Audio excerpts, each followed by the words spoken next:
చింతగీత అనే పాటలు ఈ దినాల్లో ఎక్కువ పాడుతూ ఉంటారు. కానీ వాస్తవంగా చెప్పాలంటే ఎక్కువ చింత ఉంటుంది. ఎందుకు అనంటే ఏ బట్టలు కొనుక్కోవాలా అనే చింత, ఎట్లా తయారవ్వాలి అనే చింత, ఇవన్నీ చింతే.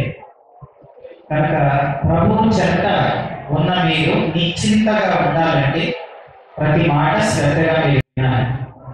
కాబట్టి ఈ సమయంలో ఈ 2019 ఈ క్రిస్మస్ పండుగ రోజున నన్ను ప్రేమతో మీ మధ్యకు ఆహ్వానించిన సంఘ పెద్దలకు, పాస్టర్ గారికి, చైర్మన్ గారికి, సెక్రటరీ గారికి, పెద్దలందరికీ కూడా నా హృదయపూర్వక వందనాలు తెలియజేస్తూ ఉన్నాను. జాగ్రత్తగా క్రిస్మస్ సందేశాన్ని మనం విందాం. క్రిస్మస్ అనేది 2 పదాల కలయిక. క్రిస్మస్ అనేది 2 పదాల కలయిక. క్రైస్ట్, రెండవది మాస్.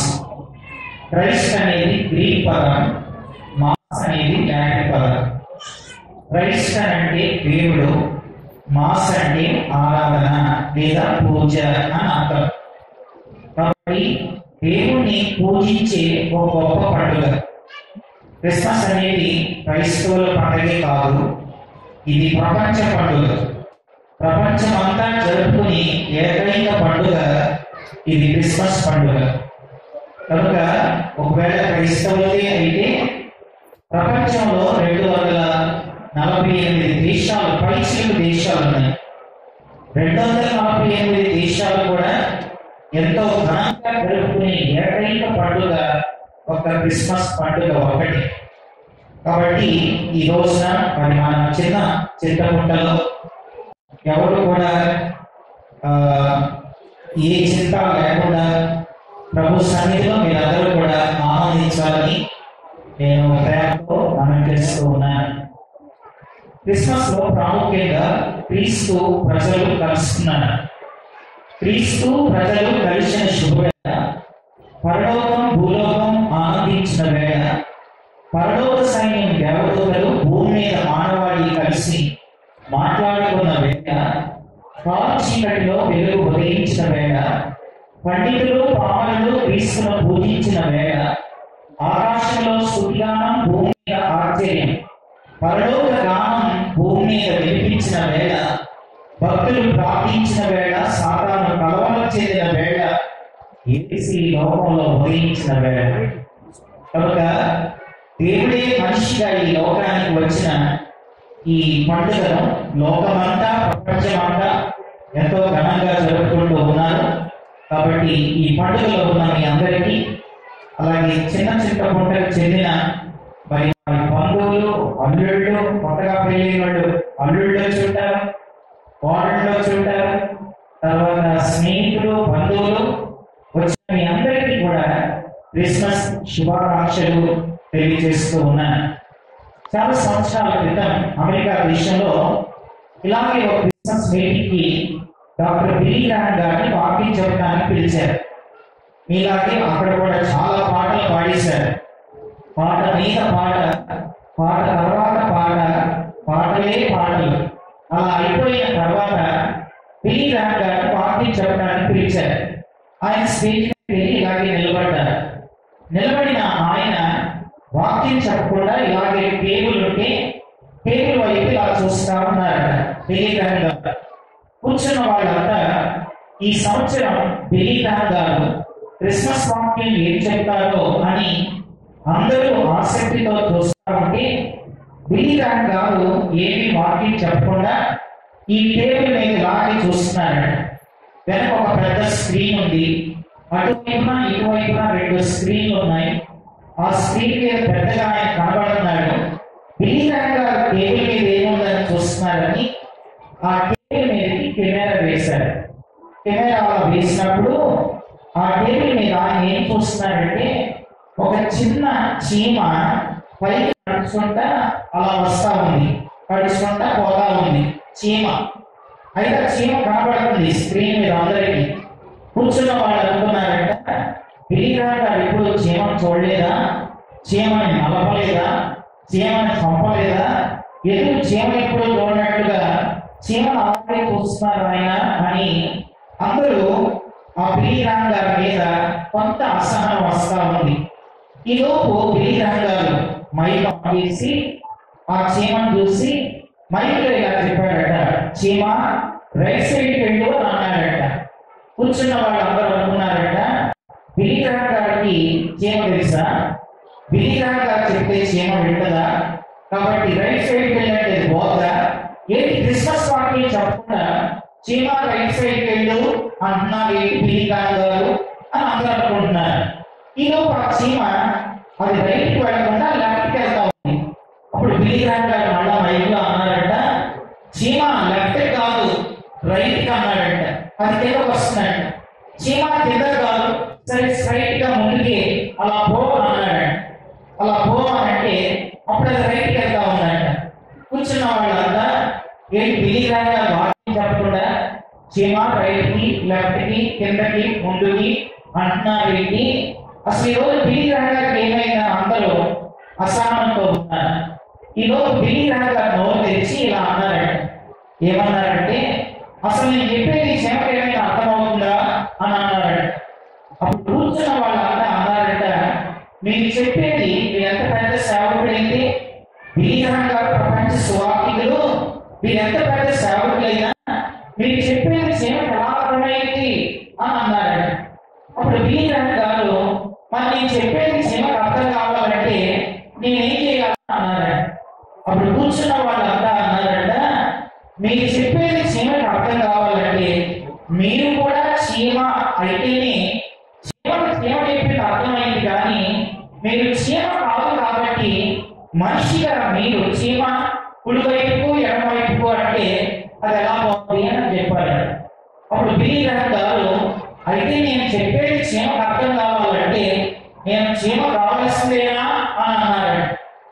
కూర్చున్న వాళ్ళంతా కూడా మీరు చెప్పేది చీమకు అర్థం కావాలంటే మీరు చీమ అయితేనే చీమకు చీమ చెప్తే అర్థమైంది తప్ప మీరు చెప్తే ఎలా అర్థమైంది ఆయన దీనికి క్రిస్మస్ కి సమానం ఏంటి అని అన్నారు. అప్పుడు బిలీరామ్ గారు మైక్లో చెప్తూ, క్రిస్మస్ సందేశం ఇదే, దేవుడు మనుషుల్ని చేశాడు, మనుషులు పాపం చేశాడు, దేవుడికి మనలాంటి శరీరం లేదు, బైబిల్లో దేవుడు ఆత్మ కనుక ఆయనను ఆరాధించువారు ఆత్మతోనూ సత్యముతోనూ ఆరాధించవలెను అనండి. దేవుడికి మనలాంటి శరీరం లేదు, మనుషుల శరీరాన్ని దేవుడిచ్చాడు, కానీ మనుషుల శరీరంతో పాపం చేస్తే ఆ పాపాల నుంచి విడిపించడానికి మరొక శరీరంతో ఉన్న మనిషి ద్వారా మాత్రమే చేసిన పాపాలు పరిహరించబడతాయి. కాబట్టి దేవుడు మనిషిగా ఈ లోకానికి వచ్చాడు, అదే క్రిస్మస్ అని చెప్పి ఆ రోజున చీమలో బిలీరామ్ గారు క్రిస్మస్ సందేశాన్ని చెప్పారు. కాబట్టి క్రీస్తునందు ప్రియమైన వాళ్ళారా, క్రిస్మస్ అంటే దేవుడు మనిషి అయ్యాడు అని చెప్పడానికి నేను ఎంతో సంతోషిస్తూ ఉన్నాను. దేవుడు మనిషి అయ్యాడు, అది నిజంగా ఎంతో గొప్ప విషయం. యేసు క్రీస్తు జన్మదినం ప్రపంచానికే పర్వదినం. Christmas is the historical event in the world.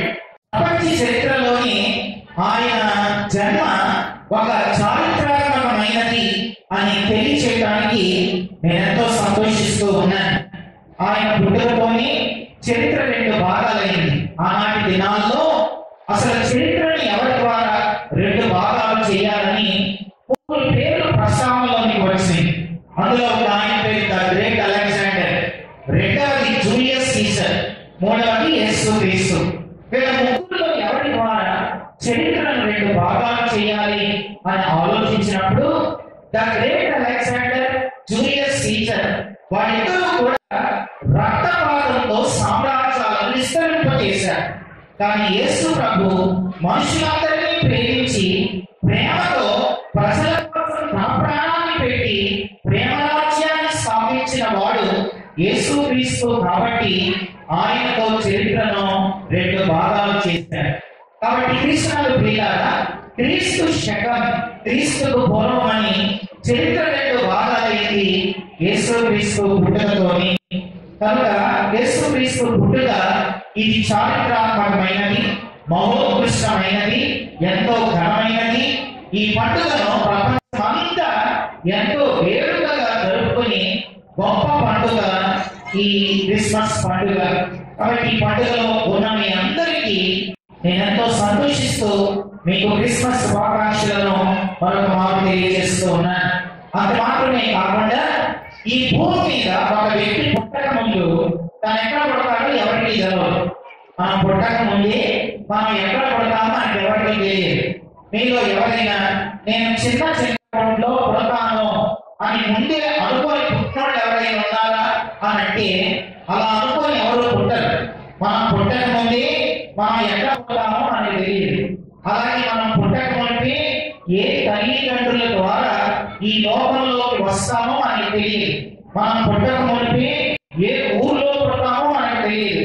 మనం పుట్టక ముందే అసలు మనం పుట్టుక వెనక పుట్టి ఏం చేస్తామో కూడా ఎవరికి తెలియదు. కానీ యేసుక్రీస్తు పుట్టుక అలా కాదు.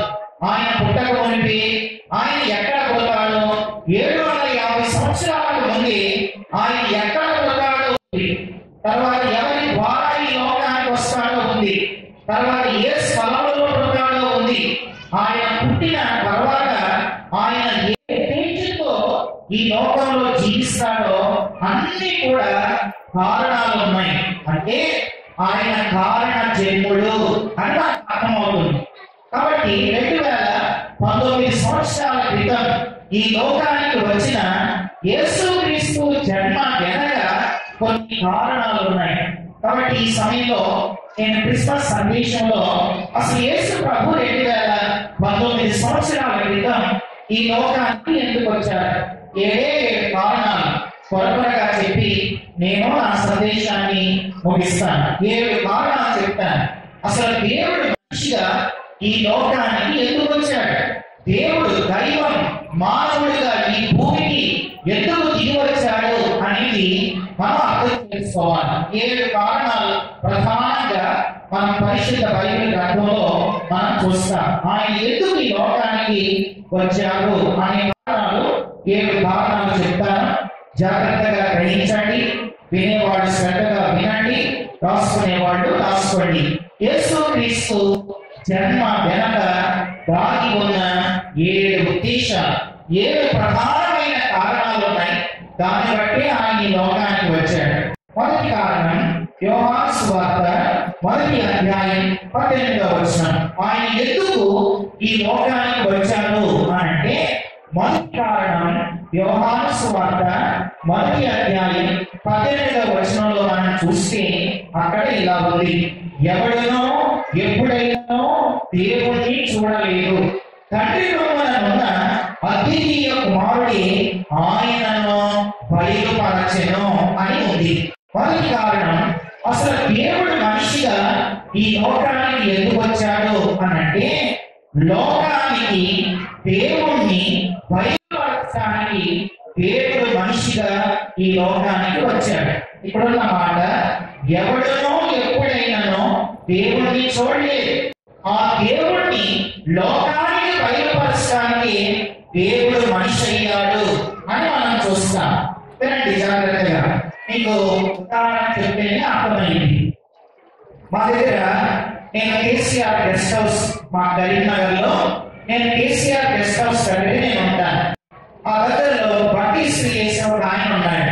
ఆయన దగ్గరికి వెళ్ళాను. నేను 2 జతలు తీసుకెళ్లి ఆయనకి బట్టి ఇస్త్రీ చేయమని ఇచ్చాను చాకలానికి. అప్పుడు ఆయన 7 జతలు సార్ అన్నాడు. 2 జతలు అన్నాను. కూర్చోండి సార్ చేసిస్తాను అన్నాడు. కూర్చున్నాను నేను. ఆయన అడిగాను, నీ పేరేంటన్నా? నా పేరు కనకయ్య సార్ అని అన్నాడు. సరే కూర్చున్నాను. కూర్చున్న తర్వాత ఆయన నన్ను అడిగాడు, ఇలాగా మీరు ఏం చేస్తారు సార్, మీకు ఎవరు సార్ అని అన్నాడు. అప్పుడు నేనన్నా ఆయనతో, కనకయ్య నేను దేవుడిని అన్నా. ఏమన్నా? నేను దేవుడి కనకయ్య అన్నా.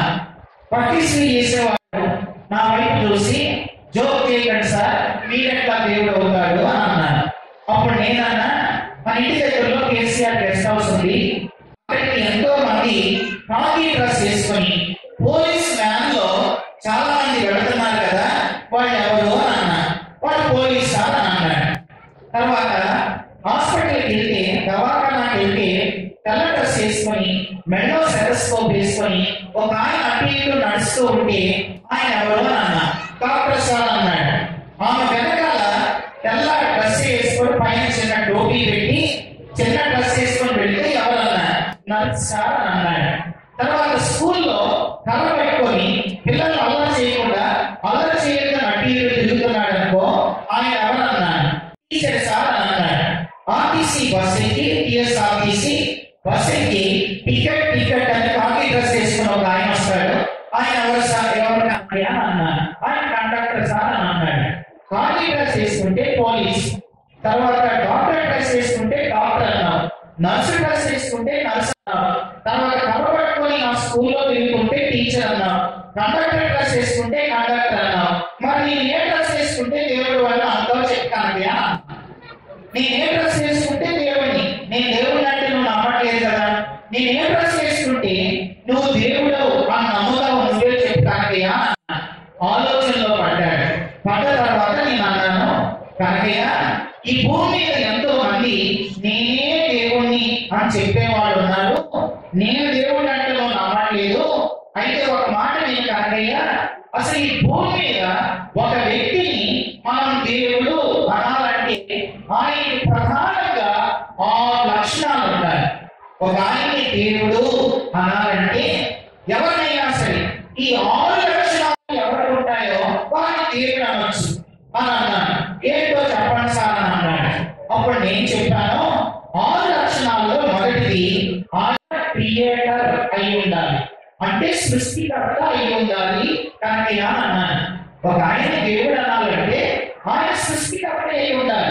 ఆ పైన ఆకాశం, ఈ కింద భూమి, గాలి, నీరు, అగ్ని, పంచభూతాలు ఇవన్నీ చేసిన వాడు, నిన్నో నాలో చేసిన వాడు, మనల్ని చేసినవాడు దేవుడు కాదు, మనల్ని చేసినవాడు దేవుడు, ఆకాశం భూమి చేసినవాడు దేవుడు, ఆయన సృష్టికర్త అయి ఉండాలి అని అన్నాడు. మొదటి మాట క్రియేటర్. ఒక ఆయన దేవుడు అనాలంటే ఆయన క్రియేటర్ సృష్టికర్త అయి ఉండాలి, అది మొదటి లక్షణం. రెండవది, ఒక ఆయన దేవుడు అయి ఉండాలంటే ఆయన పరిశుద్ధుడై ఉండాలి, హోలీ గాడ్, అనగా ఆయన పరిశుద్ధుడై ఉండాలి. జన్మలో గాని జీవిత విధానంలో గాని పాపము లేనివాడు, పాపం చెయ్యనివాడు, పాపం ఎరుగనివాడు అయి ఉండాలి ఆయన దేవుడు అని అన్నాడు. ఒకటి క్రియేటర్, రెండవది హోలీ అనగా పరిశుద్ధుడై ఉండాలి. మూడవది, ఒక ఆయన్ని దేవుడు అనాలంటే ఆయన రిడీమర్ అయి ఉండాలి, అంటే విమోచకుడై ఉండాలి. మన పాపాల నుంచి మనల్ని విమోచించే వాడై ఉండాలి. ఆయన కూడా పాపం చేసిన వాడు కాకూడదు, పాపుల కోసం ప్రాణం పెట్టి తన రక్తం కాచి అలా మనల్ని విమోచించే వాడై ఉండాలి అని అన్నాడు. అనగా రిడీమర్, అది మూడవ లక్షణం. తర్వాత ఒక ఆయన దేవుడు అనాలంటే నాలుగవ లక్షణం, ఆయన ఇమ్యూటబుల్ గాడ్ అయి ఉండాలి, అంటే ఆయన మార్పు లేనివాడు, అందరినీ ఒకేలా ప్రేమించేవాడై ఉండాలి. ఇమ్యూటబుల్ అని చెప్పారు, అది నాలుగవది. ఐదవది, ఒక ఆయన్ని దేవుడు అనాలంటే ఆయన సేవియర్ అయి ఉండాలి, అనగా రక్షించేవాడై ఉండాలి.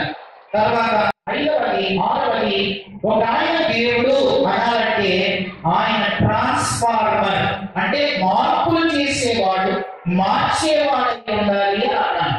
6 లక్షణాలు.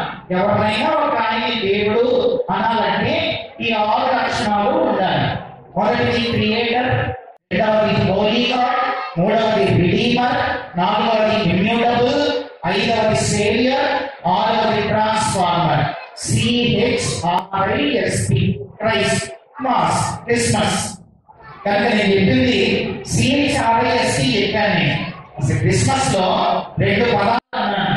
CHRIST, C అంటే క్రియేటర్, ఒక ఆయన్ని దేవుడు అనాలంటే ఆయన సృష్టికర్త అయి ఉండాలి. రెండవది H, పరిశుద్ధుడై ఉండాలి. మూడవది R అంటే రిడీమర్, విమోచించేవాడై ఉండాలి. నాలుగవది I అంటే ఇమ్యూటబుల్, అందరినీ ఒకేలా ప్రేమించేవాడు, మార్పు లేని వాడై ఉండాలి. S అంటే సేవియర్, రక్షించేవాడై ఉండాలి. T అంటే ట్రాన్స్ఫార్మర్, అంటే మనల్ని మార్చేవాడు, మార్పులు చేసేవాడై ఉండాలి. ఉదాహరణకు ఒక మాట, ఇది పగలు, ఇంకా సమయం అలాగే అవుతుంది అనుకోండి, రాత్రి అయింది.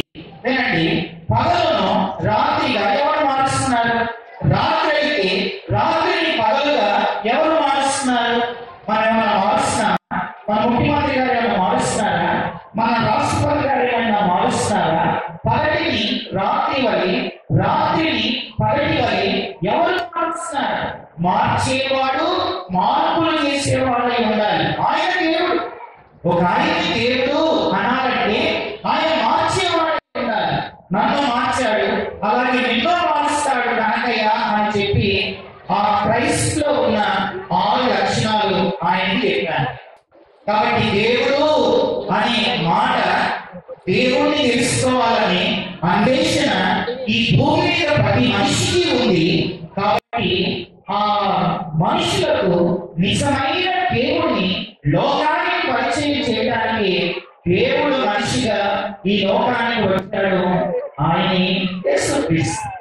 కాబట్టి క్రిస్మస్ లో మొదటి మాట, అసలు దేవుడు మనిషిగా ఈ లోకానికి ఎందుకు వచ్చాడంటే లోకానికి దేవుణ్ణి బయలుపరచడానికి. అసలు యేసుప్రభు దేవుడే ఈ లోకానికి రాకపోతే అసలు నీకు నాకు దేవుడు ఎవరో తెలిసేదే కాదు. ఒకసారి ఒక ఆయన ఇలా అన్నాడు, నీ దేవుడు నేనే మార్గం, నేనే సత్యం, నేనే జీవం అంటాడు. నేనే ఎందుకు అంటాడు అని అన్నాడు. అప్పుడు నేనన్నాను, ఆర్టీసీ బస్ ఎక్కి కండక్టర్ ఎవరండి అని అంటే కండక్టర్ ఏమంటాడు? నేనే అంటాడు. ఇక్కడ ఇంతమంది ఉన్నా, ఇంతమందిలో జోనా అన్న ఎవరు అని అంటే ఆయన నేనే అంటాడు. నేనే అంటే గర్వం కాదు. ఇంతమందిలో అగస్టీన్ ఎవరు అని అంటే నేను అంటాను. నేను అని నీకు చెప్పకపోతే అసలు ఇంతమంది అగస్టీన్ ఎవరో తెలియదు. అలాగే నేనే మార్గం, నేనే సత్యం, నేనే జీవం, నేనే దేవుడు అని ఆయన చెప్పకపోతే లోకానికి దేవుడు ఎవరో తెలిసేది కాదు. కాబట్టి లోకానికి దేవుడిని బయలుపరచడానికి దేవుడే మనిషిగా, దేవుడు మనుషుల్ని రక్షించడానికి మానవ శరీర ఆకారాన్ని దాచుకొని ఈ భూమి ఇది నుండి భూమికి ఆయన అరుణించాడు. దీన్నే క్రిస్మస్ అని మనం జరుపుకుంటున్నాం. కాబట్టి ఇది మొదటి మాట. దేవుడు ఎందుకు ఈ లోకానికి వచ్చాడంటే లోకానికి దేవుడిని బయలుపరుస్తాడు. ఇది మొదటి. రెండవ విషయం చెప్తాను. రెండవది, అసలు దేవుడు మనిషిగా ఈ లోకానికి ఎందుకు వచ్చాడు అని అంటే రెండవ కారణం చెప్తాను వినండి. అసలు దేవుడు ఆది మానవుని చేసినప్పుడు అంటే ఆదాము హవ్వని చేసిన వాడుగా దేవుడు ఆది మానవుని చేశాడు. వినండి వినండి, కొంచెం శ్రద్ధగా వినండి, మనసు పెట్టి ఆలోచించండి. దేవుడు మనిషిని చేసినప్పుడు 7 ఆధిక్యతలు కలిగిన వాడుగా చేశాడు. మనిషిని ఎవరు చేశాడు? దేవుడే చేశాడు. ఆయన ఎలా చేశాడు అనంటే 7 ఆధిక్యతలు కలిగిన వాడుగా చేశాడు. ఒకటి నిత్య జీవం, అంటే నిత్యము బ్రతకాలని చేశాడు. చావాలని చేయలేదు అసలు దేవుడు. ఆ పండు తింటే కష్టాలు అని అన్నాడు. పండు తినకపోతే వాడు ఎప్పుడూ బ్రతికే ఉండేవాడు. నిత్యము జీవించాలని చేశాడు ఒకటి. రెండవది, నిత్యము తనతో సహవాసం చేయాలని చేశాడు. మూడవది, నిత్యము మహిమలో ఉండాలని చేశాడు. నాలుగవది, నిత్యము సమాధానం కలిగి ఉండాలని చేశాడు. ఐదవది, నిత్య సన్నిధి కలిగి ఉండాలని చేశాడు. ఆరవది, నిత్య సంతోషం కలిగిన వాడై ఉండాలని చేశాడు. ఏడవది, నిత్య అక్షయత కలిగిన వాడుగా చేశాడు. ఒకటి నిత్య జీవం, రెండవది నిత్య సహవాసం, మూడవది నిత్య మహిమ, నాలుగవది నిత్య సమాధానం, ఐదవది నిత్య సన్నిధి, ఆరవది నిత్య సంతోషం, ఏడవది నిత్య అక్షయత. అంటే ఎప్పుడు నిత్యము తనతో మనుషులు చేశాడు. కానీ మనుషులు ఏం చేశారంటే పాపం చేశారు, దేవుడు చేయొద్దన్నది చేశారు. అలా చేయడం వల్ల మనిషి ఏమైపోయాడు అని అంటే దేవుడికి దూరం అయిపోయాడు. పాపం ఈ ఏడింటిని పోగొట్టింది. నిత్య జీవం పోగొట్టింది, మనిషికి చావు అనేది వచ్చింది. తర్వాత నిత్య సహవాసం, దేవునితో సహవాసాన్ని పోగొట్టుకున్నాడు. పాపం వల్ల మహిమను పోగొట్టుకున్నాడు. పాపం వల్ల సమాధానాన్ని పోగొట్టుకున్నాడు. పాపం వల్ల ఆయన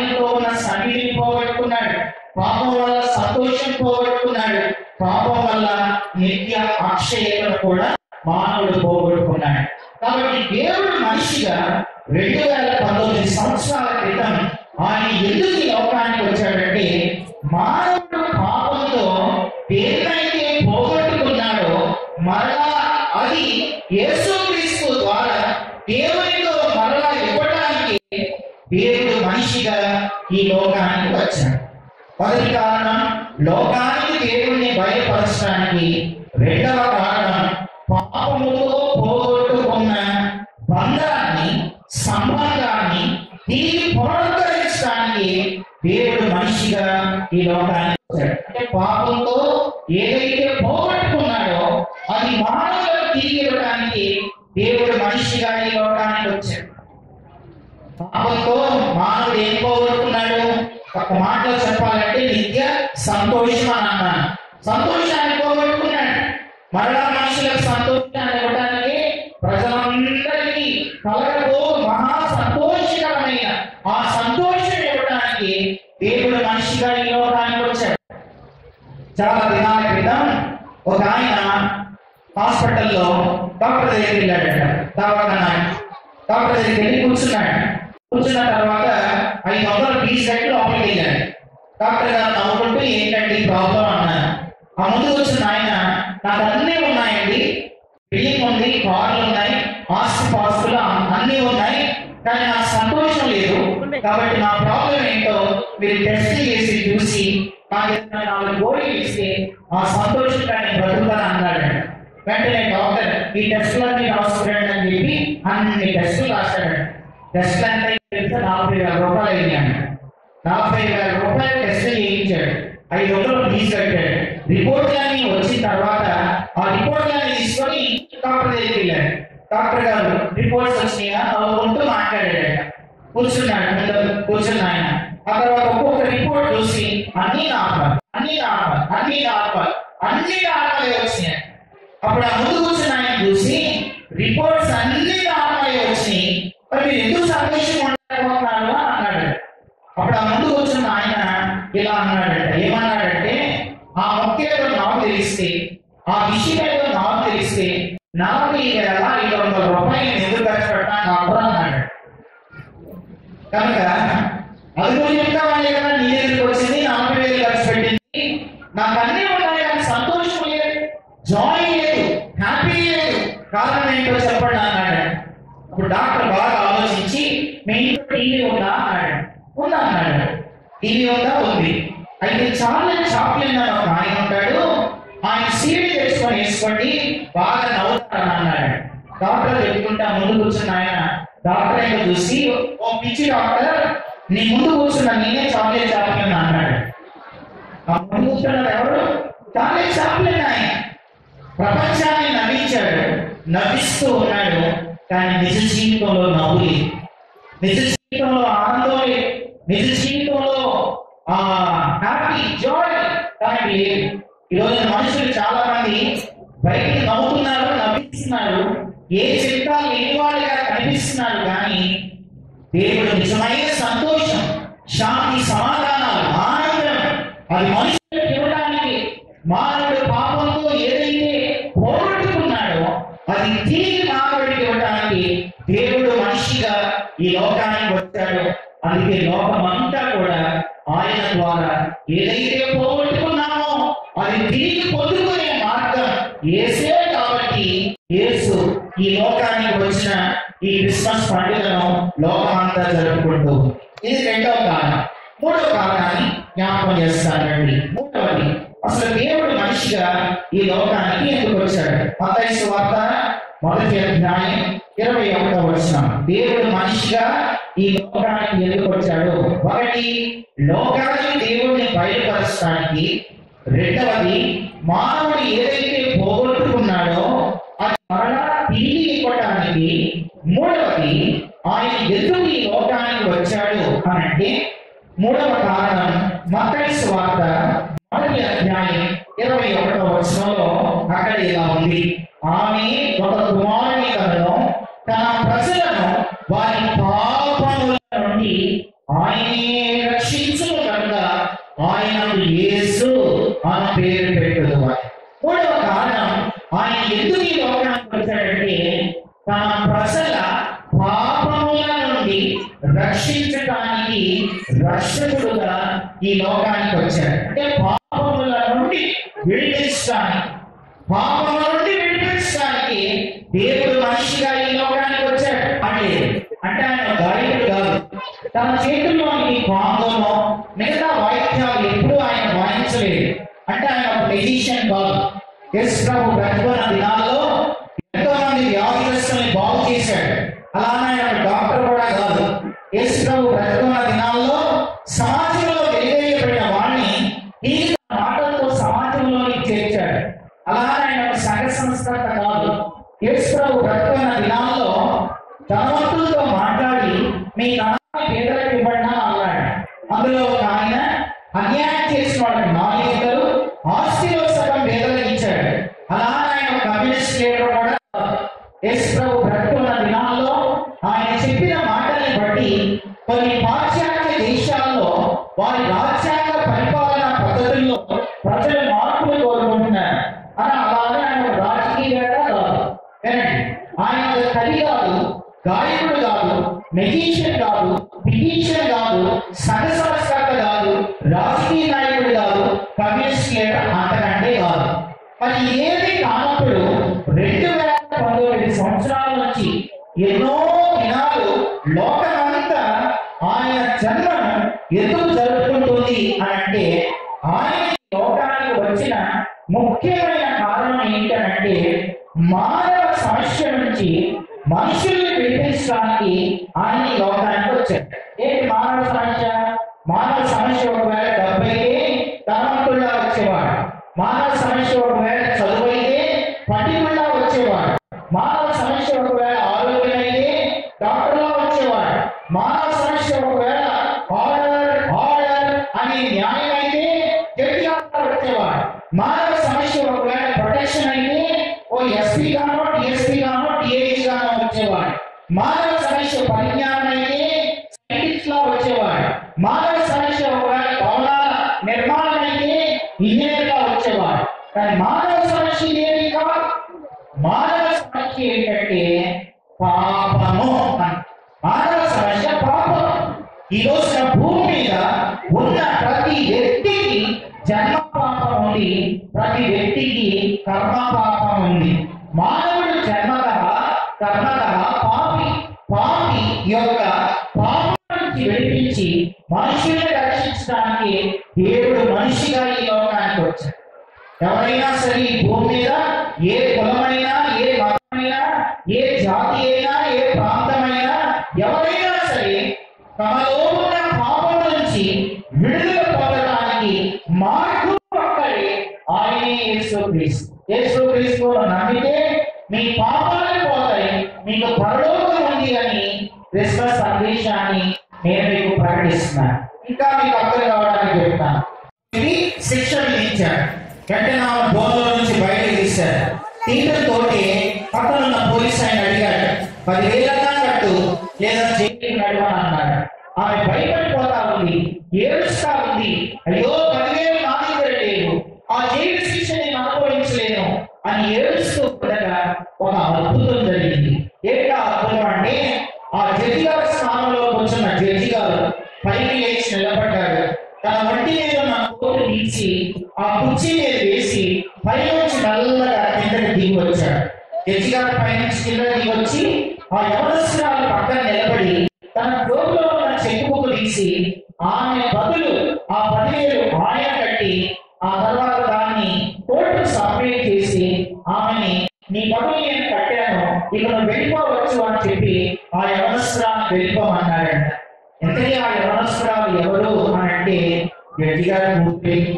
ఎందుకు ఈ విషయం చెప్తున్నానంటే, జడ్జి గారుగా చేసిన తప్పుకు శిక్ష విధించాడు.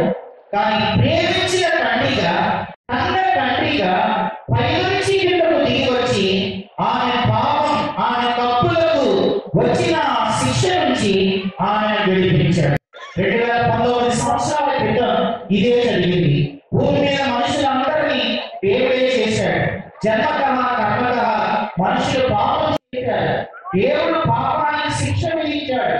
పాపము వలన వచ్చు జీతం మరణం. ఇలా పాపంతో మరణిస్తే మరణం ఉంది అని శిక్షణ దేవుడికి అలాగే చేశాడు. కానీ మనుషులంతా ఆయన చేతే చేయబడ్డారు. ఏ మనిషి నరకానికి వెళ్ళకూడదని చర్చిగా పరిగణించి కిందకి వచ్చినట్టుగా 2019 సంవత్సరాల క్రితం దేవుడే పరలోకం నుండి ఆ దివి నుండి భూమికి దిగి వచ్చి మన తప్పుల నిమిత్తం వచ్చిన ఆ మరణం మనుషుల మీద తీసుకొని ఆయన మరణించి మనుషులకు పాపాల నుంచి విమోచన ఆయన కలిగించాడు. ఈ రోజున ఏ కులమైనా ఏ మతస్థులైనా ఎవరైనా సరే యేసు ప్రభువుని నమ్మితే వారి పాపాల నుంచి విడుదల పొందుతారు. చాలా మంది అనుకుంటారు యేసు ప్రభు ఆటలతో ఇది ఒక కులమనో, యేసు ప్రభు ఆటలతో ఇది ఒక మతమో అనుకుంటున్నారు చాలా మంది. మాట చెప్తాను, మీలో చాలా మంది చదువుకున్న విద్యలు ఉన్నారు. మతాన్ని ఇజం అంటారు, మతాన్ని ఇజం అంటారు. Hinduism, Buddhism, Jainism. కానీ క్రిస్టియానిటీని ఎవరు కూడా ఇజం అన్నారు. క్రిస్టియానిటీ అంటే మార్గం, మిగతాదేమో మతం. మతంలో మనిషి దేవుడిని వెతుకుతాడు. ఇది క్రిస్టియానిటీ మార్గం. మార్గంలో దేవుడే మనుషులు వెతుకుతాడు. నశించిపోయే వారిని వెతకి రక్షించడానికి మనుష్య కుమారుడి లోకానికి వచ్చాడు. మతంలో మనిషి దేవుడిని వెతుకుతాడు. అది ఎన్నో స్థలాలకు మనిషి వెళ్తున్నారు. కానీ మార్గంలో దేవుడే మనుషుల్ని వెతుకుతాడు. అది ఈ రోజున యేసు ప్రభు నమ్మేవాళ్ళు మీ ఇంటికి వస్తున్నారు, తర్వాత నిలబెట్టుకొని మీ ఇంటికి వస్తున్నారు అంటే మార్గంలో దేవుడు మనుషుల్ని వెతుకుతాడు, మతంలో మనిషి దేవుడిని వెతుకుతాడు. కాబట్టి క్రైస్తవ్యం మతం కాదు, ఇది మార్గం. అసలు యేసుని నమ్మడం అంటే కులం కాదు మారాల్సింది, గుణం మారాలి. మతం కాదు మారాల్సింది, నీ మనస్సు మారాలి. అదే క్రైస్తవ్యం. కాబట్టి పాపముల నుంచి విడిపించడానికి దేవుడు మనిషిగా ఈ లోకానికి వచ్చాడు. అది క్రిస్మస్. అది ఈ పండుగ లోకమంతా జరుపుకుంటుంది. ఒకటి, లోకానికి దేవుడిని బయలుపరచడానికి దేవుడు మనిషి అయ్యాడు. రెండవది, ఏ మానవుడు పాపంతో ఏదైతే పోగొట్టుకున్నాడో ఆ పోగొట్టుకున్నది మళ్ళా తిరిగి ఇవ్వడానికి దేవుడు మనిషిగా వచ్చాడు, మధ్యవర్తిగా. మూడవదిగా, ఆయన ఎందుకు ఈ లోకానికి వచ్చాడంటే పాపాల నుంచి విడిపించి మనుషులను పరిశుద్ధంగా చేయడానికి దేవుడు మనిషిగా ఈ లోకానికి వచ్చాడు. ఇది మూడవది. నాలుగో కారణం చెప్తాను రండి. నాలుగవది మనం చూస్తే లూకా సువార్త 2వ అధ్యాయం 14వ వచనంలో అసలు దేవుడు మనిషిగా ఈ లోకానికి ఎందుకు వచ్చాడు? నాలుగవ కారణం లూకా సువార్త 2వ అధ్యాయం 14వ వచనంలో చదువుతున్న, సర్వోన్నతమైన స్థలములలో దేవునికి మహిమయు ఆయనకి ఇష్టమైన మనుషులకు భూమి మీద సమాధానం. దేవుడు మనిషిగా ఈ లోకానికి ఎందుకు వచ్చాడనంటే భూమి మీద మనుషులకు సమాధానాన్ని ఇవ్వడానికి ఆయన ఈ లోకానికి వచ్చాడు. సమాధానాన్ని ఇంగ్లీష్ లో పీస్ అని అంటాం. ఈరోజు చాలా మంది పీస్ లేదు, కానీ పీసెస్ ఉంటాయి. చాలా మంది పీస్ లేదు, సమాధానం లేదు. వినండి, ఎన్నో సూపర్ మార్కెట్లు వచ్చినాయండి. మీరు హైదరాబాద్ సిటీకి వెళితే పెద్ద సూపర్ మార్కెట్లు వచ్చినాయి. ఎన్నడైనా ఎవరైనా సూపర్ మార్కెట్ లో వెళ్ళడంతో అక్కడ ఉన్న ఒక ఆయన ఏం కావాలి సార్ అని అంటారు. నాకు ఒక కేజీ పీస్ కావాలని ఇస్తారా? నాకు ఒక కేజీ సమాధానం కావాలంటే ఎవరైనా ఇస్తారా? వినండి, మంచం పరుపు మనం కొనుక్కుంటాం. ఎవరైనా కొనుక్కుంటారా? దవాఖానా పోయి మందులు కొనుక్కుంటాం. ఆరోగ్యాన్ని ఎవరైనా కొనుక్కుంటారా? బుక్ స్టాల్ వెళ్ళి పుస్తకాలు కొనుక్కుంటాం. జ్ఞానాన్ని ఎవరైనా కొనుక్కుంటారా? ఏదో ఉద్యోగం చేసి 4 డబ్బులు సంపాదిస్తామే తప్ప శాంతి, సమాధానం, నెమ్మది ఇవి ఎవరు అని అంటే మనుషులకు నిజమైన సమాధానం ఇవ్వడానికి దేవుడు మనిషిగా ఈ భూమి మీదకి వచ్చాడు. ఇలా చాలా మందికి మైకేల్ జాక్సన్ పేరు వినే ఉంటారు. మైకేల్ జాక్సన్ ఆయన స్టేజ్ మీద డాన్స్ చేస్తే యువతలతో వృద్ధులకు పోయేవాడు. కానీ ఇంటికి వెళ్తే ప్రేమతో పలకరించేవాళ్ళే, ఆప్యాయంగా మంచినీళ్ళు ఇచ్చేవాళ్ళే. మైకేల్ జాక్సన్ చెప్పిన మాట ఏంటంటే, ఆయనే స్వయంగా మాట, జీవితంలో ఎందరో అందరూ ఉండి ఒంటరితనాన్ని అనుభవించే వాళ్ళు ఎందరో ఉన్నారు, వారిలో నేను ప్రథముని అని అన్నాడు. జీవితంలో ఎందరో అందరూ ఉండి ఒంటరిగా అనుభవించే వాళ్ళు ఎందరో ఉన్నారు. వారిలో నేను ప్రథముడు. తనను ప్రేమించే వాళ్ళేగా, పట్టించుకునే వాళ్ళేగా, మంచి వేయించే వాళ్ళేగా, తన ఒంటరితనంలో తను బెడ్ మీద పడుకుని ఏడుస్తూ ఉంటే కళ్ళలో వచ్చే నేలతో కలిగిస్తున్న ఇల్లు కలుస్తూ ఉంటే మైకేల్ జాక్సన్ చెప్పిన మాట, నా బ్రతుకులో నిజమైన సమాధానం లేక నేను అనుభవించే బాధ నా పలకిలో ఉన్న బిందు తెలిసాను. ఈ భూమి మీద మనుషులకు డబ్బులు ఉన్నాయి కానీ సమాధానం లేదు. నిజమైన సమాధానం మనుషులకు ఇవ్వడానికి దేవుడు మనిషి గారు. ఆయన పేరు యేసుక్రీస్తు. యేసుక్రీస్తును నమ్మితే నీకు శాంతి, సమాధానాలు, నెమ్మది, ఆరోగ్యాలు ఆయన ప్రసాదిస్తాడని నేను జ్ఞాపకం చేస్తున్నాను. నాలుగవది, ఆయన ఎందుకు వచ్చాడంటే సమాధానం ఇవ్వడానికి. నాలుగో మాట. ఐదో మాట చెప్తాను. ఐదవది, ఆయన ఎందుకు ఈ లోకానికి వచ్చారు అంటే ఐదవ కారణం మత్తయి సువార్త 1వ అధ్యాయం 22వ వచనం. ఐదవ కారణాన్ని నేను చదువుతున్నాను. మత్తయి సువార్త 1వ అధ్యాయం 22వ వచనం. ఇదిగో కన్యక గర్భవతి, కుమారుని కనును, ఆయనకు ఇమ్మానుయేలును పేరు పెట్టుదు అని ప్రభువు తన ప్రవక్త ద్వారా పలికిన మాట నెరవేరినట్లు ఇదంతయు జరిగెను.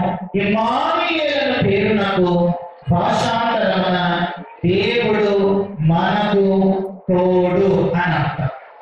దేవుడు మనిషిగా ఎందుకు ఈ లోకానికి వచ్చాడంటే మనతో ఉండాలని వచ్చాడు, మనకు తోడుగా ఉండాలని వచ్చాడు. చాలా మంది లోకంలో నన్ను పట్టించుకునే వాళ్ళే, నన్ను ప్రేమించే వాళ్ళే, నన్ను ప్రేమతో పలకరించే వాళ్ళే అని ఎన్నోసార్లు తిరిగిపోతారు, ఎన్నోసార్లు బాగుపోతూ ఉంటారు.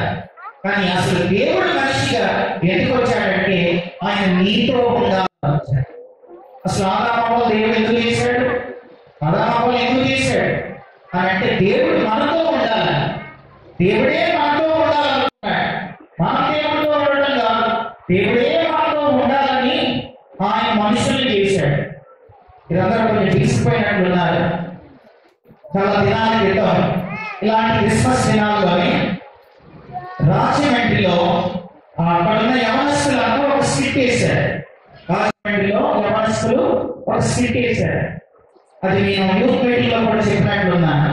ఆ స్కిట్ పేరు ఏంటంటే నిన్ను విడువను ఎడబాయను. అది స్కిట్ పేరే నిన్ను విడువను ఎడబాయను అనే ఒక స్కిట్. అందులో ఒక యవనస్తుడు ఉదయాన్నే లేస్తాడు. లేవడంతో యేసుప్రభు పక్కనే ఉండి నాకు కూడా నేను విడువను ఎడబాయను అంటాడు. పక్కకు చూసి జీసస్ చూసి థ్యాంక్ యూ జీసస్ అంటాడు. తర్వాత రెడీ కాలేజీకి వెళ్ళడానికి బయటకు వస్తాడు. కాలేజీ బస్ వస్తా ఉంటుంది. పక్కనే యేసుప్రభు ఉండి నేను విడువను ఎడబాయను అంటాడు. ఆ స్లిప్ పేరే విడువను ఎడబాయను. జీసస్ తన పక్కనే ఉండి విడువను ఎడబాయను అంటాడు. ఈలో బస్సు వస్తే ఎక్కాడు, కూర్చున్నాడు బస్ సీట్ లో. కూర్చోవడం తోటి యేసుప్రభు పక్కనే కూర్చొని నేను విడువను ఎడబాయను అంటాడు. అందరికీ కనపడి ఈయనే కనపడతా ఉంటాయి. నేను విడువను ఆ స్లిప్ పేరే విడువను ఎడబాయను. వెంటనే చూసి ప్రభువా నువ్వు నాతో ఉన్నాను థ్యాంక్ యూ జీసస్ అని చెప్తాడు. ఆ తర్వాత ముందు స్టాప్ లో చాలా మంది యవనస్తులు ఎక్కుతారు. కాలేజీ యవనస్తులు ఎక్కుతారు. తలంతా విరబూసుకొని, ఈరోజు చాలా మంది ఇళ్లలో దూరాలు ఏదన్నట్టుగా విరబూసుకుంటున్నారు. తలంతా విరబూసుకొని ముందు టైట్ ప్యాంట్ వేసుకొని టైట్ టీషర్ట్ వేసుకొని ముందు చాలా మంది ఎక్కారు. మనోడు గుడ్లప్పగించి చూద్దాం అనుకున్నాడు. ఇంత చూడలేదు. ప్రభు పక్కనే ఉండి నేను విడువను ఎడబాయను అన్నాడు. ప్రభు పక్కన ఉన్నాడు. మంచి మంచి అమ్మాయిలు చూడలేకపోతున్నాను బాధతో తల్లు ఇచ్చి ఫోన్ ఆన్ చేశాడు. ఫోన్ ఆన్ చేసి వాట్సాప్ లోకి వెళ్ళాడు.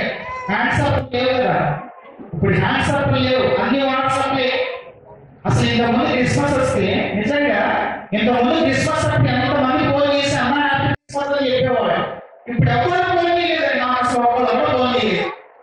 ఒక్కరు కూడా ఫోన్ చేయలేదు. కానీ 300 కంటే పైన అన్నా హ్యాపీ క్రిస్మస్, అన్నా హ్యాపీ క్రిస్మస్, అన్నా హ్యాపీ. అందరూ వాట్సాప్ లో 400 మెసేజ్లు వాట్సాప్ లోనే పెట్టారు తప్ప ఒక్కరు ఫోన్ చేసి అన్నా హ్యాపీ క్రిస్మస్ అని చెప్పారు.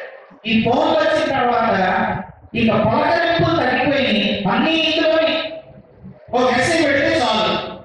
మరి వాళ్ళ కింద చాలా మంది thank you same to you, మీరు ఫోన్ చేసి చెప్పేది వెంటనే వాళ్ళు thank you same to you. ఇక అంతే, ఇక అయిపోయింది. ఇక మళ్ళీ న్యూ ఇయర్ చూసుకున్నాం, పలకరింపులు లేవు, ప్రతి పోయి వాట్సాప్ లోకి వెళ్ళాడు, నవ్వుతా ఉన్నాడు ఏదో మెసేజ్, నేను విడిపోయిన అన్నాడు. అంటే చూడ ప్రభు పక్కన కానీ యూట్యూబ్ లోకి వెళ్ళాడు. ట్యూబ్ అంటే కొట్టం, తెలుగులో ట్యూబ్ అంటే కొట్టం, నీవు కొట్టం, ఆ కొట్టం పడ్డాడు అనుకో లోపలికి ఇలా అంటున్నాడంటే లోపలికి వెళ్ళిపోతాడని అందులో పడ్డాడు, బయటికి రాడు. వెంటనే యూట్యూబ్ లోకి వెళ్ళాడు ఈ అవస్థుడు, అన్నాడు. అందులో నుంచి జంప్ అయ్యి ఫేస్బుక్ లోకి వెళ్ళాడు. ఇక ఏం చెప్పడానికి సమయం లేదు, ఫేస్బుక్ అంటే నీ ఫేస్బుక్ అయ్యిందని అర్థం. సరే, మొత్తం మీద అందులో నుంచి చాటింగ్లోకి వెళ్ళాడు. అందులో ఎంతో చీటింగ్ ఉంది. ఇవన్నీ చేస్తా ఉంటే నేను విడిపోయిన అన్నాడు. ఇలా కాలేజీ వచ్చింది, ఫోన్ మూసాడు, స్విచ్ ఆఫ్ చేశాడు, బైక్ మోడ్ లో పెట్టాడు. తర్వాత కాలేజీ లోపలికి వెళ్ళాడు. ఫ్రెండ్స్ అంతా వచ్చారు, ముందు ఎంతమంది అమ్మాయిలు నడుస్తున్నారు, ఎవరిని చూద్దామన్నా నేను విడిపోయిన అంటాడు. సరే, క్లాస్ లో కూర్చున్నాడు, హాయ్ మామ అంటూ వచ్చారు. సన్నీ పని మిగతా ఫ్రెండ్స్ అంతా రావడం తోటి కొత్త సినిమా వచ్చిందిరా, క్లాస్ రావడంతో ఫస్ట్ రావడంతో సినిమా పోదాం అన్నాడు. ప్రభు పక్కనే ఉండి నేను విడిపోయిన అన్నాడు. నేను సినిమాకి రావడం అన్నాడు. తర్వాత క్లాస్ అయిపోయింది, మళ్ళా రిటర్న్ బయలుదేరాడు. సేమ్ ఇక ప్రభు పక్కనే ఉండి నేను విడిపోను ఎడబాయి అంటే. సరే, ఇంటికి వచ్చేసాడు, షట్టర్ ఇచ్చాడు, టీవీ ఆన్ చేశాడు. టీవీ ఆన్ చేయడం తోటి చాలా మంది ఇళ్లలో ఫస్ట్ ఆరాధన అది పెట్టి వెళ్ళిపోతారు. అలాగే ఈయన కూడా ఆన్ చేసేటప్పుడు ఆరాధన వచ్చింది. మమ్మీ డాడీ ఇంట్లో లేదు, వేరే ఆలాపనకి వెళ్ళిపోయాడు. ఆరాధన పోయింది, వేరే ఆలాపనలో వెళ్ళిపోయాడు. అంటే ఛానల్ మార్చేస్తున్నాడు. ప్రభు పక్క నుండి నేను విడిపోని ఎడబాయి అన్నాడు. నేను విడిపోని ఎడబాయి అంటే పక్కన చూస్తాడు జీసస్. చూసి ఇలా అన్నాడంట, ప్రభు నీ పక్క నుండి నిన్ను మిస్ అయిపోతున్నాను.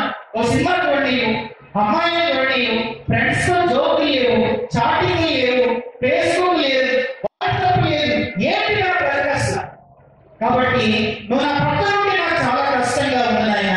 కానీ నువ్వు నా పక్క నుండి ఎప్పుడంటే ఎగ్జామ్ నా పక్క నుండి, నువ్వు నా పక్క నుండి ఎప్పుడంటే ప్రమాదాలు జరిగే సమయాల్లో నా పక్క నుండి. కానీ ఇంట్లో మా మమ్మీ డాడీ లేనప్పుడు, స్మార్ట్ ఫోన్ చేతిలో ఉన్నప్పుడు, నేను కూడా స్మార్ట్ గా ఉన్నప్పుడు, దీనిగా జియో 2GB ప్రతిరోజు ఆ ఇంటర్నెట్ బ్యాలెన్స్ ఉన్నప్పుడు, ఎవరు లేనప్పుడు, ఎలాంటి సమయాల్లో పక్కన వద్దు ఆయన. కష్టాలు వచ్చినప్పుడు, బాధలు వచ్చినప్పుడు నా పక్కన అన్నాడు. అప్పుడు ప్రభు మెల్లగా నా కుమారుడా నేను విడువను, అసలు ఇంటే విడువని ఎడబాయి, నేను విడువని ఎడబాయి అన్నాడు.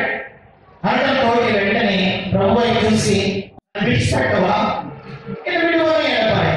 అయితే ఈరోజు ఫ్రెండ్స్ కొత్త సినిమా వచ్చింది అన్నారు, నేను సినిమాకి వెళ్తాను, నువ్వు కూడా వస్తావా అన్నాడు. నేను విడువని ఎడబాయి అన్నాడు. ఏంటి ప్రభు నేను అడిగింది సినిమా, థియేటర్కి వెళ్తా వస్తావా, నేను విడువని ఎడబాయి అన్నాడు. చూద్దామని బయటకు వచ్చాడు, ఆటో ఎక్కాడు, ఆటో వస్తుంటే ఎక్కాడు. ఆటో డ్రైవర్ ఎక్కడికి, కొత్త సినిమా థియేటర్ ఫలానా స్థలం చెప్పాడు. ఆటో ఎక్కి కూర్చున్నాడు. ఆటోలో ప్రభు పక్కనే ఉండి నా కుమారుడా నేను విడువని ఎడబాయి అన్నాడు. ప్రభు నేను ఇంగ్లీష్ సినిమా నేను విడువని ఎడబాయి అన్నాడు. థియేటర్ నుండి దిగాడు. దిగిన తర్వాత అందరూ కొత్త సినిమా రష్యంది. సరే ప్రభు నేను టికెట్ తీసుకుంటా, నేను విడువని ఎడబాయి అన్నాడు.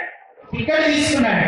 టికెట్ కూడా తీసుకొని పక్కకు వచ్చి ప్రభువుకు చూపించి, ప్రభు ఇదిగో టికెట్, లోపలికి వెళ్తా, సినిమా చూస్తా ఉంటా, ఆనందిస్తూ ఉంటా. అసలు నా పక్కన మిస్ అయిపోతున్నాను, నువ్వు ఎలాగో లోపలికి రావు కాబట్టి నేను లోపలికి ఆనందిస్తాను. నువ్వు ఏం చేస్తావు అన్నాడు. ఏం చేస్తావు నా ప్రభుని చూశాడు. అప్పటికి ప్రభు తన కళ్ళల్లో నుంచి నీటి కాలుతూ ఉంది. ఆయన ఏడుస్తూ ఆయన వైపు చూసి, నా కుమారుడా నీవు సినిమా చూసి ఆనందిస్తూ ఉంటావు, కానీ నేను నిన్ను చూస్తూ ఏడుస్తూ ఉంటాను, నిన్ను మాత్రం నేను విడువను ఎడబాయను అన్నాడు. నువ్వు సినిమా చూసి ఆనందిస్తావు, నేను సినిమా చూడను, నేను నిన్ను చూస్తూ ఉంటా. నువ్వు ఎక్కడికి వెళ్ళినా ప్రపంచంలో ఏ చోటలో ఉన్నా, ఏ స్థలంలో ఉన్నా, నిన్ను మాత్రం విడువను ఎడబాయను అని ప్రభు చెప్పాడు. ఆ యవనస్తుడికి అర్థమైంది, ప్రభా నేనెంత ఏడిపిస్తున్నానో నాకు అర్థమైంది ప్రభా. ప్రభు పాదాల దగ్గర పడ్డాడు, ఇక్కడ చెప్పేశాడు, ఇంటికి వెళ్ళాడు. ప్రభా నీవు లేని ఒక క్షణం కూడా నా బ్రతుకులో ఉంటున్నాయి, నీవు నాతో ఉండాలి, నీవు ఉంటే నాకు పండగ, నీ తోడు నీ నీడ అది నాకు చాలు ప్రభా అని పాట పాడుతూ ప్రభుని స్తుతిస్తూ దేవుని కొరకు జీవించాడట. క్రిస్మస్ అంటే దేవుడు మనతో ఉండటానికి ఈ లోకానికి వచ్చాడు. దేవుడే మనతో ఉండాలనుకుంటున్నాడు. మనమే వేరే వాటిలో చాలా మంది కొట్టమాటల్లో పడిపోయారు, ఇంటికి సున్నాల్లో పడిపోయారు, పిండి మంటల్లో పడిపోయారు, వేరే వ్యాపకాల్లో పడిపోయారు. అసలు ఈ క్రిస్మస్ పల్లెటూరులో చాలా మంది క్రిస్మస్ అనకుండా క్రైస్మస్ అనకుండా క్రిస్మస్ అనే వాళ్ళు కూడా ఉన్నారు. వాళ్ళు తెలిసి అంటారు తెలియకంటారు, కానీ ఇది నిజమే. చాలా మంది క్రిస్మస్ లో మిస్ అయ్యేది తీసుకుని మిస్ అయ్యారు. క్రీస్తును హత్తుకొని ఆయన్ని సంతోషపరిస్తే ఈ పండగ నీకు అండగా, లేకపోతే ఈ పండగ నీకు దండగ. ఆయన ఏడిపిస్తే ఈ పండుగ నీకు దండగా, ఆయన్ని సంతోషపరిస్తే ఇది క్రైస్తవ. ఆయన ఏడిపిస్తే డిస్మిస్సే. చాలా మంది క్రిస్మస్ లో క్రీస్తుని మిస్ అయిన వాళ్ళు ఉన్నారు. సత్రపు యజమాని ఫస్ట్ మిస్ అయ్యాడు, ఏ రోజు మిస్ అయ్యాడు క్రీస్తుని. అలా ఎంతో మంది మిస్ చేసుకుంటున్నారు. క్రీస్తు లేని క్రిస్మస్ మాకెందుకు? క్రిస్మస్ లో క్రీస్తే ప్రధానం కాబట్టి క్రిస్మస్ లో ఆయన ఎందుకు వచ్చాడంటే మనకు తోడు, మనతో ఉండాలని వచ్చాడు, నీతో ఉండాలని వచ్చాడు, నీలో ఉండాలని, నీతో ఉండాలని. అసలు ప్రభు మనతో ఉండటం నిమ్మాగేలు, మనకు తోడు, అదే క్రిస్మస్. ఇది 5వ మాట. 6వ మాట చెప్తానండి, ఒక 2 నిమిషాల్లో చెప్పి నేను ముగిస్తాను. 6వది, అసలు దేవుడు మనిషిగా ఈ లోకానికి ఎందుకు వచ్చాడు అని అంటే 6వ విషయం. యోహాను రాసిన మొదటి పత్రిక 4వ అధ్యాయం 9వ వచనం. యోహాను రాసిన మొదటి పత్రిక 4వ అధ్యాయం 9వ వచనంలో మనం చూస్తే అక్కడ ఇలా ఉంది, మనము ఆయన ద్వారా జీవించున్నట్లు దేవుడు తన అద్వితీయ కుమారుని లోకంలోనికి పంపెను అని. అంటే 6వ కారణం, మనము ఆయన ద్వారా నిత్య జీవం ఇవ్వడానికి, అంటే పరలోకం ఇవ్వడానికి దేవుడు మనిషిగా ఈ లోకానికి వచ్చాడు. 6వ నిత్య జీవం ఇవ్వాలి. యేసు ప్రభువుని నమ్మకపోతే నిత్య జీవం ఉండదు, నిత్య నరకం ఉంది. అక్కడ అగ్ని ఆడదు, పురుగు చావదు, దేవుని ఊపిరితో ఆ అగ్నిగుండం రగులుతూ ఉంటుంది. అందులో ఏ మానవుడు పడదని దేవుడు మనిషిగా ఈ లోకానికి వచ్చాడు. ఇది 6వ కారణం, నిత్య జీవం. నిత్యము యుగాలు ఆ పరలోకంలో మనుషులు జీవించడానికి దేవుడు మనిషిగా ఈ లోకానికి వచ్చాడు. ఇది 6. చివరి మాట, 7వ మాట చెప్పి నేను ముగిస్తాను. 7వ కారణం ఏంటంటే ఆయన ఎందుకు ఈ లోకానికి వచ్చాడు అంటే 7వది, యోహాను రాసిన మొదటి పత్రిక 4వ అధ్యాయం 9-10 వచనాలు చదువుతున్నాను. మనము ఆయన ద్వారా జీవించినట్లు దేవుడు తన అద్వితీయ కుమారుని లోకంలోనికి పంపెను. దీనివల్ల దేవుడు మన యందు ఉంచిన ప్రేమ ప్రత్యక్షపరచబడెను. మనం దేవుడిని ప్రేమించింది కాదు, కానీ మనల్ని ప్రేమించి మన పాపములకు ప్రాయశ్చిత్తమై ఉండుటకు తన కుమారుని పంపెను. ఇందులో ప్రేమ ఉన్నది.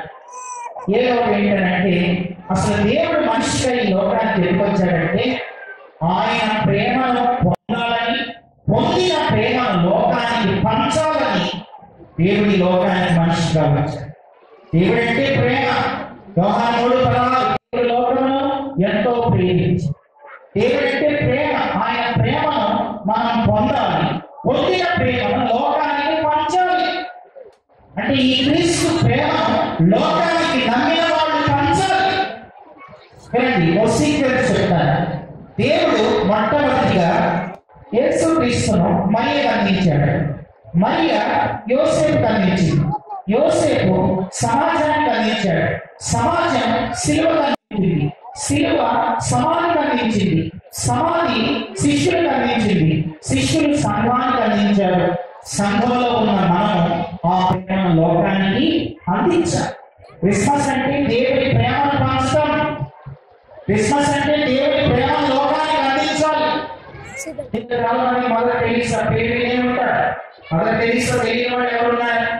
ఎక్కడో యుగోస్లేవియా దేశంలో పుట్టింది, మన దేశానికి వచ్చింది. కలకత్తాలో ఒక కుష్ఠరోగికి కాటన్ తీసుకొని ఆ కుష్ఠరోగి గాయాలు, ఆ కురుపులు పుడుస్తూ ఉంటే రోడ్డు మీద ఒక ఆమె వెళ్తూ చిచ్చి నేను అలాంటి దగ్గర కూడా పోనన్నాడు. అప్పుడు మదర్ టెరిసా ఆమె చూసి, నేను కూడా ఎవరి దగ్గరికి వెళ్ళనండి, ఇలాంటి వాళ్ళని నేను కూడా ముట్టుకోను, కానీ యేసు ప్రభువును నమ్ముకున్నాను, ఆయన ప్రేమ నా హృదయంలో పొంగుతుంది, పొంగుతున్న ప్రేమను చేతులతో పంచుతున్నానని చెప్పింది. పొంగుతున్న ప్రేమను చేతులతో పంచుతున్నా. దేవుని ప్రేమను పంచాలి, లోకానికి దేవుని ప్రేమను చాటాలి. అది క్రిస్మస్. ఈరోజు ఎంతో మంది మనమే పండుగ చేసుకుంటాం, కానీ క్రీస్తును లోకానికి, ఆయన ప్రేమను లోకానికి పంచాలి, మన చేతులతో పంచాలి. కొంతమందికి మనం బహుమానాలు ఇవ్వాలి, దిక్కులేని పిల్లల్ని విధవరాంటి వారి ఇబ్బందుల్లో పరామర్శించాలి. మన ప్రేమను ప్రియంలో లోకానికి పంచటం, ఇది రియల్ క్రిస్మస్. జ్ఞానులు వచ్చారు, పెట్టెలు విప్పారు, 3 కానుకలుగా ఇచ్చారు. 3, 1 బంగారం, సాంబ్రాణి, పోలం. బంగారం అది దేనికి సాదృశ్యం అంటే ఆయన రాజులకు రాజు, బంగారం రాజీలకానికి గుర్తు. సాంబ్రాణి అది దైవత్వానికి గుర్తు, అనగా ఆయన దైవత్వం పరిశుద్ధతకి గుర్తు. 3వది సాంబ్రాణి పోలం. పోలం ఏంటంటే అది ఆయన మరణ పునరుత్థానాలకు సాదృశ్యం. బంగారమేమో రాజీలకానికి, సాంబ్రాణి దైవత్వానికి, పోలమేమో మరణ పునరుత్థానానికి గుర్తుగా తమ పెట్టెలు విప్పారు, కానుకలను ప్రభువుకు అర్పించారు. కనుక మనం ఏం చేయాలంటే, మనం తన రక్తం శిలువలో కాచాడు, చివరి రక్తం బొట్టు వరకు నీకు ఇచ్చాడు. ఇప్పుడు మనం ఏం చేయాలంటే, పొందిన ప్రేమను లోకానికి మన చేతులతో పంచాలి, లోకానికి మన ప్రేమను చాటాలి. ఆయన ప్రేమను అనేకులకు అందించడమే నిజమైన క్రిస్మస్ అని మనం అర్థం చేసుకోవాలి. ఎందుకు ఆయన లోకానికి వచ్చాడు? లోకానికి దేవుడిని బయలుపరుస్తాడు. 2వది ఏదైతే పోగొట్టుకున్నాడో అది తిరిగి ఉంటాడు. 3వది పాపాల నుంచి విడిపించి పరిశుద్ధులుగా చేయటానికి. 4వది సమాధానాన్ని ఇవ్వటానికి. 5వది మనకు తోడుగా ఉండటానికి. 6వది నిత్య జీవం ఇవ్వటానికి. 7వది ఆయన ప్రేమను పొందాలని, పొందిన ప్రేమను లోకానికి చాటాలని. అందుకు ఈ గుర్తుల కొరకై దేవుడు మనిషిగా ఈ లోకానికి వచ్చాడు. ఎవరైతే ఆయన్ని నా పాపాల క్షమాపణ యేసు ద్వారా గుర్తిస్తారు, ఆయన పాపుల రక్షకుడని గుర్తిస్తారు. ఒకసారి ఆయన నన్ను అడిగాడు, యేసు పుట్టి 2019 కదా, అంతకుముందు ఆయన లేడా అని అన్నాడు.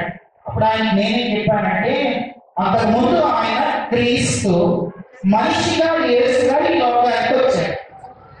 2019 సంవత్సరాల క్రితం ఆయన క్రీస్తు పాపులను రక్షించడానికి క్రీస్తు యేసయ్యాడు.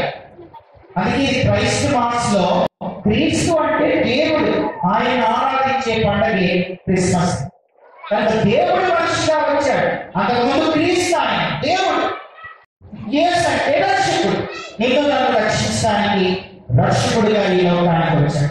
దేశాన్ని రక్షించడానికి మిలిటరీ వాళ్ళు ఉన్నారు, దేహాన్ని రక్షించడానికి డాక్టర్లు ఉన్నారు, బాడీ గార్డ్స్ ఉన్నారు, పంటల్ని రక్షించడానికి ఎన్నో క్రిమి సంహారక మందులు ఉన్నాయి. కానీ పాపిని రక్షించే రక్షకుడు ఒక్కడే, ఆయన పేరు యేసు. యేసుక్రీస్తు లోకానికి నీ పాపాల నుంచి నిన్ను విడిపించి, నిన్ను ప్రేమించి, పైనుంచి కిందకు దిగి నిన్ను రక్షించడానికి రక్షకుడుగా ఈ లోకానికి వచ్చాడు. ఇదే క్రిస్మస్. ఎవరైతే ఆయన్ని తమ సొంత రక్షకుడిగా అంగీకరిస్తారో వారిని పాపాల నుంచి విడిపిస్తాడు, సమాధానాన్ని ఇస్తాడు, సంతోషాన్ని ఇస్తాడు, నిత్య జీవాన్ని ఇస్తాడు. ఇవన్నీ వద్దనుకుంటే ఆయన మిస్ అవుతారు. ఇవన్నీ కావలిస్తే ఆయన్ని నమ్ముకుంటే ఇవన్నీ మన సొంతము. కాబట్టి ఇవన్నీ మనుషులకు ఇవ్వడానికి దేవుడు మనిషిగా ఈ లోకానికి వచ్చాడు. అందుకే ఈ క్రిస్మస్ పండుగను లోకమంతా జరుపుకుంటాం. చెప్పండి అందరూ నాతో పాటు, హ్యాపీ హ్యాపీ క్రిస్మస్. బయట ఉన్నవాడు చెప్పాలి, happy happy Christmas, happy Christmas, merry Christmas. ఇది మేరీ క్రిస్మస్. మేరీ అంటే మరియమ్మ, ఇది మెర్రీ, MERRY, మెర్రీ. మెర్రీ అంటే సంతోషం. Christmas is the festival of joy, Christmas is the festival of love, Christmas is the festival of peace, Christmas is the festival of salvation. ఇది సంతోష ఆనందాలు ఇచ్చే ఓ బృహత్తరమైన పండుగ. అట్టి శుభములు మీ అందరికీ కలుగుగాక. ఆమేన్. తలవంచండి, ప్రార్థన చేస్తున్నాం. తలవంచగా చిన్న ప్రార్థన చేద్దాం. కళ్ళు మూసుకోండి, చిన్న ప్రార్థన. దేవుడు మనిషిగా ఈ లోకానికి వచ్చాడు. ఒక చీమకు మరొక చీమ చెప్తేనే అర్థమైనట్లు దేవుడు నిన్ను నన్ను రక్షించడానికి చేయాలి. ఈ పాపం నుంచి విడిపించి పరిశుద్ధుడిగా చేయడానికి ఆయన ఈ పాపాన్ని తన మీద వేసుకొని జడ్జి శిక్ష విధించి ఎక్కడ దిగివచ్చి ఆ మూల్యం చెల్లించినట్లు మనుషులు చేసిన దేవుడే పాపం చేస్తే మరణం నుండి మరణించిన వాడు నరకానికి వెళ్తాడని ప్రకటించిన దేవుడే ఏ మనిషి తన పాపంతో నరకానికి ఆరని అగ్నికి ఆహుతి కాకూడదని ప్రేమల దేవుడి భూమి మీదకి వచ్చాడు. నీ కోసం నా కోసం నీ భూమి మీదకి అవతరించాడు. 33 సంవత్సరాలు ఈ భూమి మీద ఉన్నారు. ఆ పాపాల నిమిత్తం వచ్చిన శిక్ష శిలువ మీద తల తీసుకొని మరణించి చనిపోయి సమాధి చేయబడి తిరిగి లేచాడు. ఆయన నీతో ఉండాలనుకుంటున్నాడు. ఈ దేవుడు నీతో ఉండాలనుకుంటున్నాడు. కనుక ఈ క్రిస్మస్ ఇది నీకు నిజమైన సమాధానం, సంతోషం నీకు ఇవ్వాలని దేవుడు ఆశిస్తూ ఉన్నాడు. ఇక్కడ కూర్చున్న వాళ్ళు ఎంతో మంది నిజమైన సమాధానం లేక చింత, సమస్యలు, బాధలు, కన్నీళ్లు, అన్నిటికంటే ముఖ్యంగా మనందరం పాపులం, జన్మకర్మ పాపులం. ఈ పాపం నుంచి విడుదల పొందితేనే నీకు నిత్య జీవం, పరలోకం. ఇంకా నీ పాపంలో నశిస్తే నిత్య శిక్ష అని బైబిల్ చెబుతుంది. కనుక నిత్య శిక్షకు ఏ మానవుడు గురి కాకూడదని దేవుడు మనిషిగా ఈ లోకానికి వచ్చాడు. ఇది కులం కాదు, మతం కాదు, ఇది మార్గం. యేసును నమ్మితే నీకు నిత్య జీవం, యేసును నమ్మితే నీకు సమాధానం. కాబట్టి యేసును నమ్ముకో, శిక్షను తప్పించుకో, రక్షణ పొందుకో, నిత్య జీవం నీ సొంతం తీర్చుకో. ఈ పండుగను ఎంతో ఘనంగా జరుపుకో. ప్రేమల తండ్రి మీకు స్తోత్రం నాయన. ఇక్కడున్న ఈ బిడ్డలను, ఈ శక్తిని బిడ్డలను మీరు దీవించండి. లోకానికి మీరు రాకపోతే దేవుడు